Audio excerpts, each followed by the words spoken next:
So, Andrew Gibbons is here, that's me, with my beach scene behind me. It's frozen, it's not for real.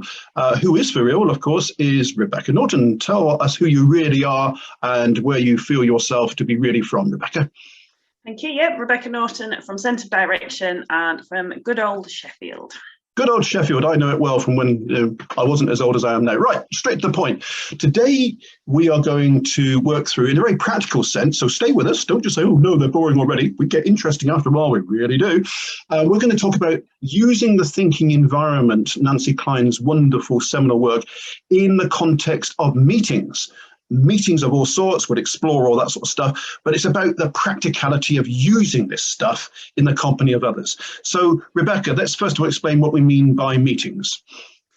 Oh, good point. Meetings could be all sorts. So it could be a meeting of just two people. So maybe like a one-to-one with somebody, performance development thing. It could be sort of voluntary groups when they have your AGMs and your committee meetings.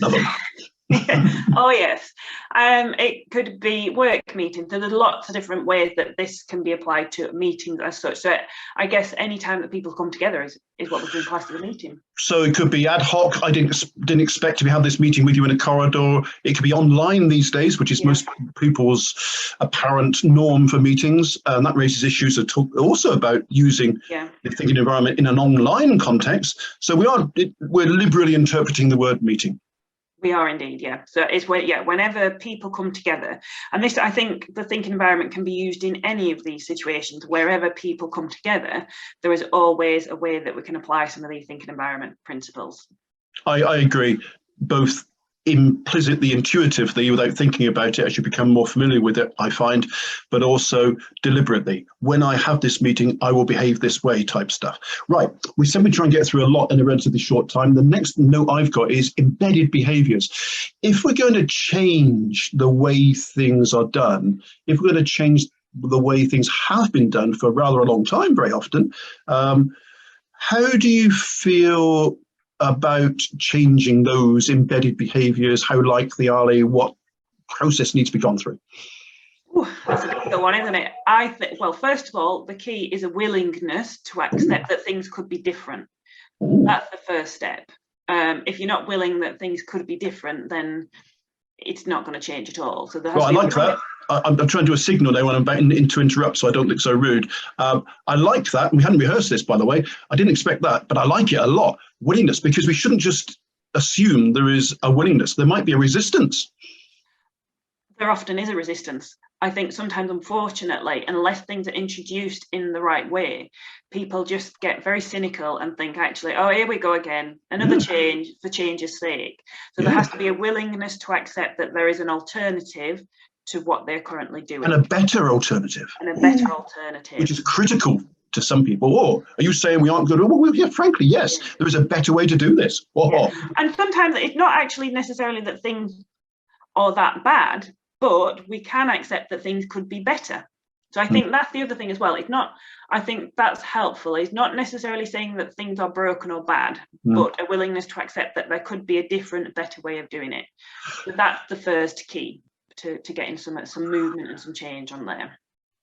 Well, I absolutely agree. And I think people like me who come into organizations and say, hey, you people, you're probably all doing this rubbish. This is how you should be doing it. We get blown away most of the time by people to say, hang on a minute, you've got no idea about us or the good stuff we do. So it is about retaining the good as well as building on things and doing it pragmatically. No one likes to be criticized for the way they've been doing for one thing, they'll say, hey, it works. It might not work perfectly, but we get a result. So we don't want to create resistance. I think part of changing embedded behavior, you're making me think now, is being sensitive and skilled in the way that it's introduced, and a better way of working is made known to people. Yeah, and potentially, I mean, if you were to get into the nitty gritty of doing this and you really wanted to consider a different way of working, you could almost do a SWOT analysis on this. What is working? What's the strength that we bring already?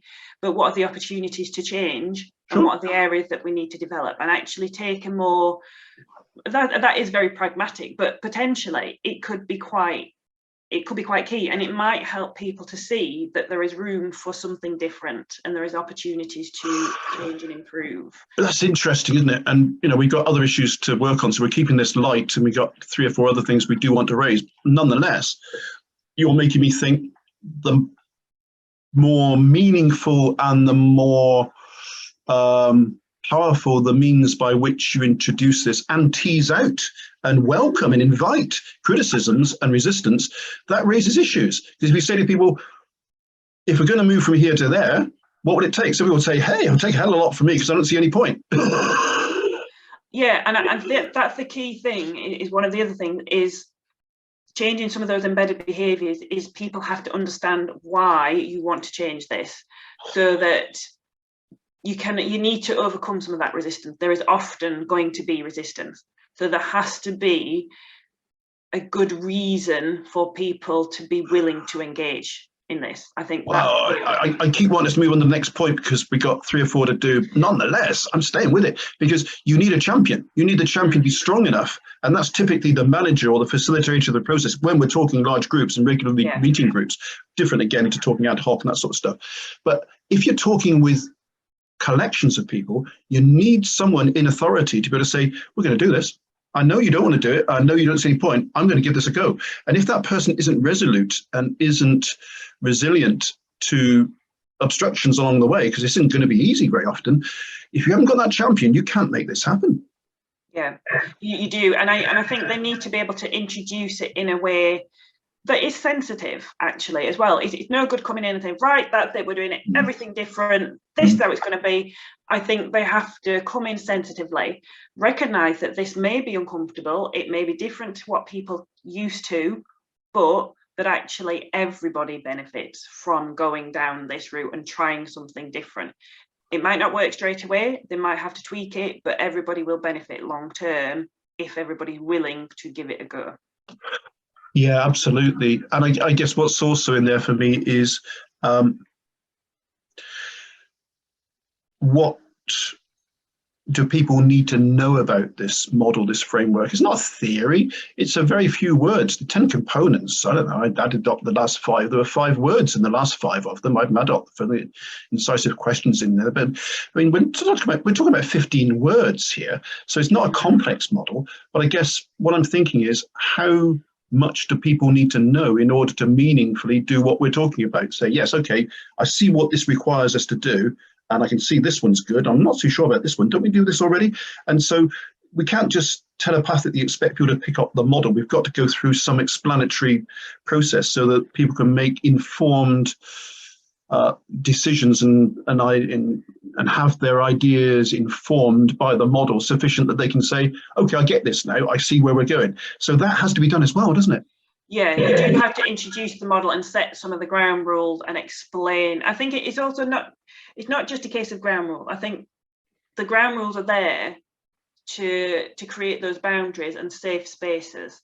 So they're not there just for the sake of it. It is part of that process. And I think if they're introduced in the right way, then it helps to get buy-in from people. So that's definitely key to one of these steps, is actually introducing the model in a very clear and precise way as well. Yeah, absolutely, because it is both those things. It is clear, it is concise. It isn't it's a book. Time to Think is a book and others after it. But we are talking 15 or 18 words. I should count the words now, and I feel the need to go to my bookcase, so I'm not going to. Like I say, I know the last 5 are 5 words because we discussed them recently. So, okay, that's just good. My notes say meetings of all sorts, embedded behaviours, explicit new rules. 2 to do. The first of which is, what does reverting to old ways and old norms and rejecting this mean? What does it mean? To me, it means giving up, not having the will to be better. I don't know. What do you think it means?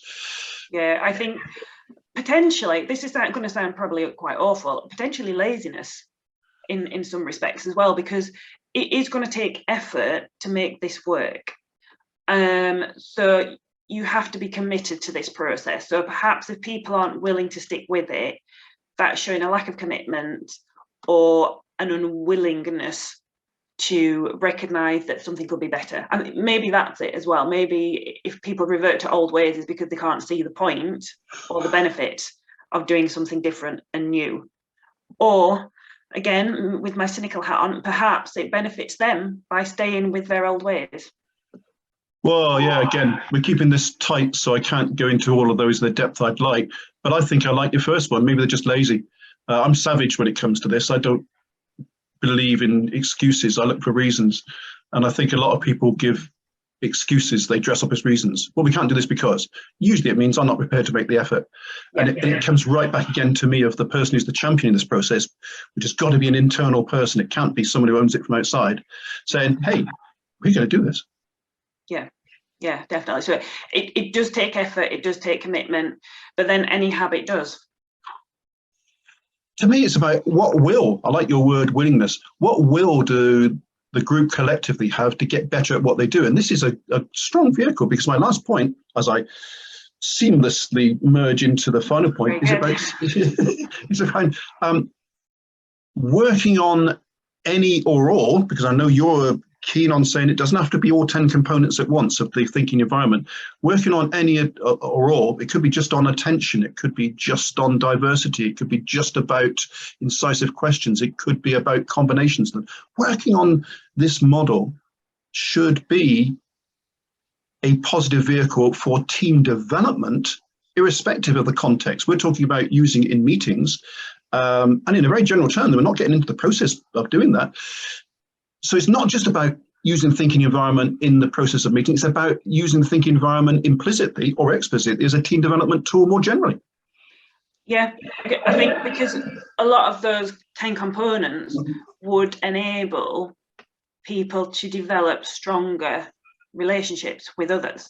And I think that's always a good thing in team development, because you get to know your colleagues better, you get to know their strengths, you actually listen to what they're saying and what they're not saying as well. I think that's the thing, isn't it? And I think it also generates a lot more respect, because everybody is given the opportunity to share their ideas. So those people who are normally quite quiet in meetings get the opportunity to share their ideas. That may well then generate more respect, because I actually say, oh, well, you know, that Jack person who always sits in the corner really quiet, he's got a really great idea here. Let's see what else he can come up with, you know. So I think it generates that respect as well. I think we're aware enough of the model, you in particular, you introduced it to me, to know these things, and we believe these things. That doesn't make us right, by the way, because in a different context, it could be entirely wrong. We actually, I know, share a belief that this is intrinsically worthwhile and useful for most teams if they have commitment to it.